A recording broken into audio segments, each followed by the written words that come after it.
वाले हैं जिरंड। हमने पहले किया था इंफिनिटिव्स, अगर आपने वो वीडियो नहीं देखी है तो जाके देखना, लिंक इन डिस्क्रिप्शन।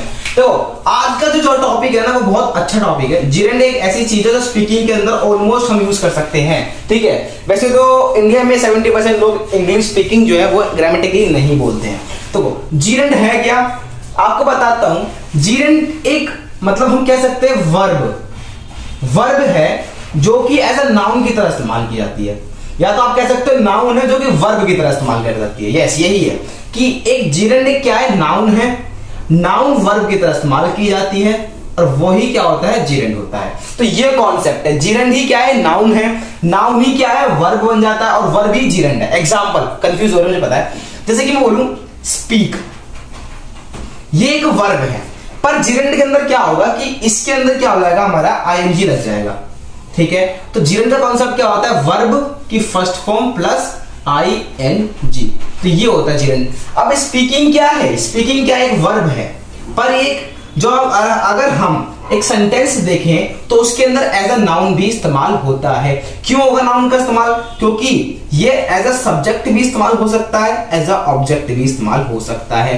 तो नाउन एज अ सब्जेक्ट और ऑब्जेक्ट दोनों की तरह इस्तेमाल हो सकता है। तो क्या जिरंड ही क्या है, नाउन है, नाउन ही क्या है, वर्ब है। तो जिरंड है, ये एक जिरंड है। जिरंड कैसे इस्तेमाल हो रहा है, एज अ नाउन इस्तेमाल हो रहा है, और नाउन क्या है, एक वर्ब है, स्पीकिंग एक वर्ब है और आईएनजी लग रहा है इसके अंदर। तो यही क्या हो गया, जिरंड हो गया। क्या होगा, जिरंड हो गया, इसे कहते हैं जिरंड, ठीक है। तो ये हो गया स्पीकिंग, क्या हो जाएगा ये, स्पीकिंग।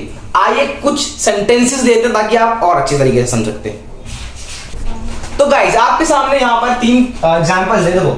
अगर इसके अंदर सिंपल सेंटेंस है, इसको मैं जिरंड में बदलना है, आपको मैं थोड़ा सा इंफिनिटिव पे ले जाता हूं। जैसे कि बोलूं कि it is foolish to talk like this, तो इसमें क्या है कि जो टू टॉक होता है इन्फिनिटिव में होता है टू वर्ब की फर्स्ट फॉर्म, तो टू ये रहा, वर्ब की फर्स्ट फॉर्म मेरी टॉक, तो टू टॉक लाइक दिस। तो हमें इसको चेंज करना है, ठीक है, इन्फिनिटिव को हमें जिरंड में चेंज करना है। सिंपल सी बात बताऊं तो हम पहले सारे इन्फिनिटिव जितने भी हैं उनको टैग कर लेते हैं, टू बिलीव, ठीक है, और ये टू सी, ठीक है। ये सारे क्या होते हैं, इन्फिनिटिव्स होते हैं जो टू के साथ वर्ब की फर्स्ट फॉर्म के साथ इस्तेमाल होते हैं। अब इनको हमें जिरंड के अंदर बदलना है। कैसे बदलेंगे, देखो, अब देखो, it is foolish to talk like this. अब हम इसको इस तरीके से बोल सकते हैं, जैसे हम जिरंड में बात करें तो जिरंड के अंदर हम आईएनजी लगाते हैं, ठीक है।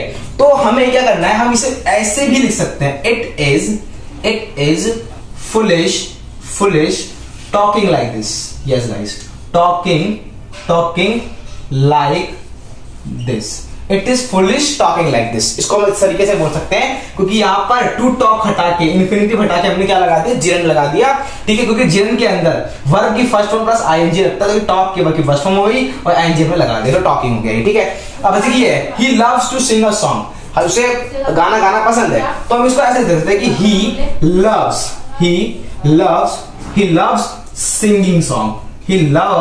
सिंगिंग सॉन्ग, ठीक है। इसको हम इस तरीके से लिख सकते हैं। अब टू सॉन्ग क्या था, इन्फिनिटिव था, और ये क्या हो गया, हमारा जिरंड हो गया, सिंगिंग, ठीक है, ये क्या हो गया, हमारा जिरंड हो गया।